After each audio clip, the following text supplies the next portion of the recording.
Hi there, my name's Vince from mymatevince.com, and in this video today I'm going to be connecting up a PlayStation 4 Slim to a very old tube TV, a CRT TV, stands for cathode ray tube, and I'm going to be connecting it up via the composite connectors, which are these yellow, white and red connectors down here.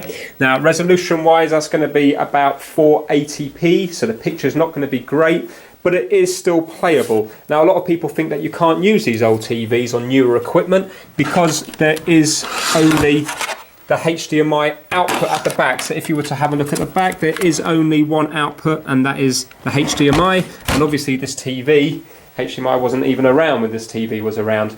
But very cheaply you can convert it. So if you get one of these little converters here, this one was £9, that's £9 UK pound from Amazon. You'll be able to get them on eBay and Amazon, and basically all you do is you plug your HDMI from your PlayStation 4 into the input, which is this side here, and then that will convert it into the composite signal, which is the yellow, white and red. So yellow for the video, for the picture, and then stereo left and stereo right for the white and red.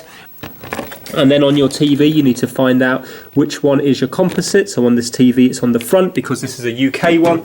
So at the back I've got SCART, but in America you will probably have your composite connections at the back.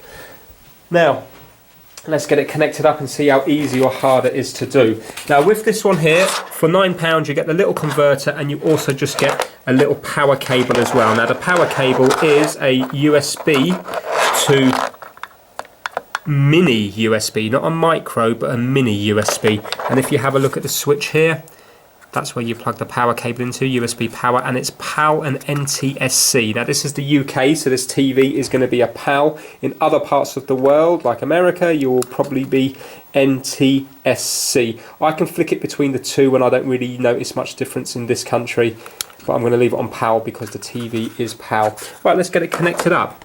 So what I'm going to do is, rather than plugging in the power supply to a separate little USB adapter, I'm going to plug it straight into the back of the PlayStation, because we've got, well not the back, the front. We've got a few spare ports on the PlayStation, 2 USB ports at the front, so I'm just going to plug it in to that one there. So that's going to now give the converter some power. And now we just have to plug in the HDMI cable into the back of it.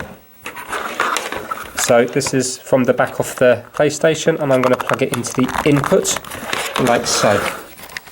So now that's what we have, and now I've got to get a cable from here into the TV. So I'm going to be using this 3-phono to 3-phono, often called a composite lead, which is yellow, white and red. In this instance it's yellow, black and red, the same thing. The picture will go down the yellow one, stereo left and stereo right, into the connectors down here.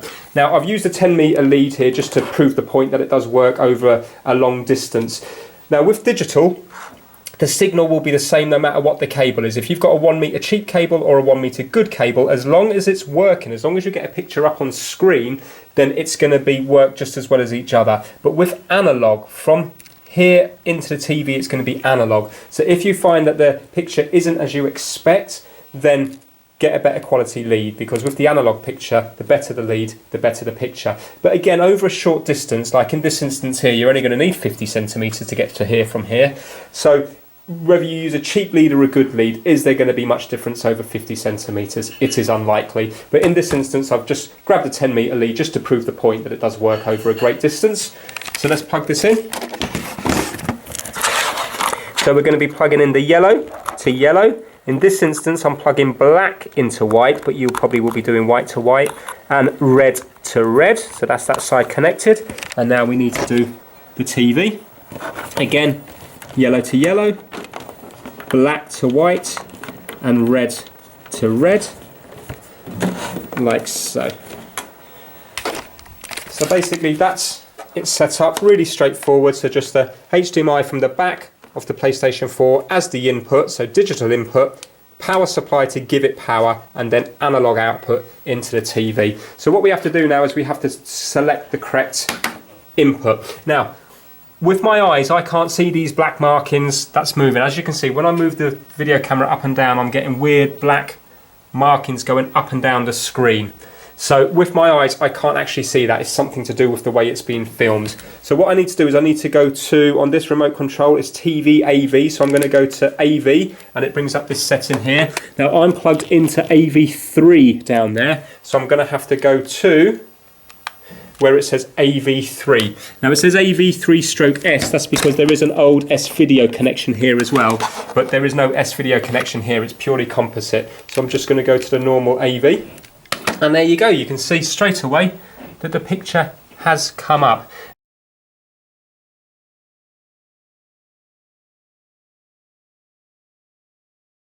Now, it's only going to be 480p or thereabouts, so the picture's not going to be great, but it is playable. Ignore that shading. I've already explained why that's happening. So let's actually go into it and see what it looks like. Now with this, you're going to have sound and picture through the one cable, so you haven't got to worry about running anything separate. And as you can see, when I move it up and down, you can see that line coming and going. It's to do with the camera itself.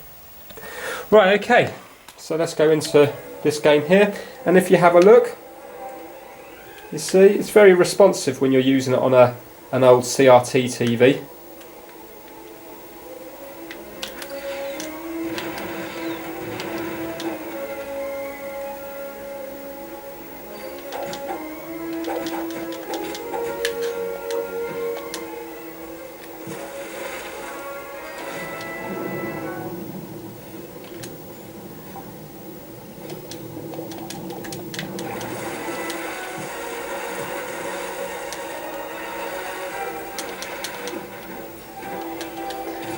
Okay, so there you go. As you can hear, the sound's coming through, the picture's coming through, and it is okay. Obviously, it's not as good as putting it onto a 1080p TV, but it is more than playable. So you're not going to swap your flat screen TV for this, but if you've broke your flat screen and you're thinking there's no way you can play anything until you get it fixed or until you buy a new one, then for the sake of spending, this was $8.99, so £9 UK, so you're going to be probably paying about $11 or $11 or $12 for it, and it is usable.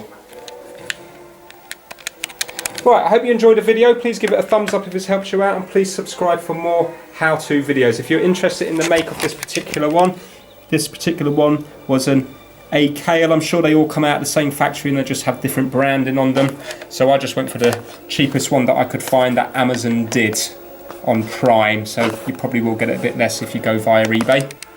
Right, thanks for watching. Please subscribe for more how-to videos, and please give it a thumbs up if it's helped you out. Take care. Bye now.